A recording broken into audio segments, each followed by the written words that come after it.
Hi, Ken Boyer with Garage Gurus. Today's tech tip is talking about belt inspection and idler inspection when diagnosing a faulty alternator. And the first thing I want to take a look at is a belt. Now I've got a belt here that I can show you up close, and you're going to look at the ribs, you're going to look for glazing, you're going to look for any cracks that might be in the belt, and you're going to look for any wear of the ribs, because today's belts will wear down flat.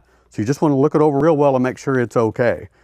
Then I'm going to look over here at the alternator. Now I've taken the liberty of removing the belt from the alternator already. So I'm just going to look at the alternator and I'm going to spin it and I'm going to make sure it's okay. It doesn't make any noise. I can look at this belt down here and look for the same things I talked about on that belt. Look for any issues that might be for the belt. I'm going to look at the alternator. I'm going to look at the mounting, and then I'm going to look at the connections to make sure the ground connection is clean, the power connection is clean, the remote sense connection is clean, and just make sure that the alternator physically looks okay before I continue on with diagnostics. So just remember, when diagnosing the charging system, you need to make sure that the belts are good. You need to make sure the alternator is good.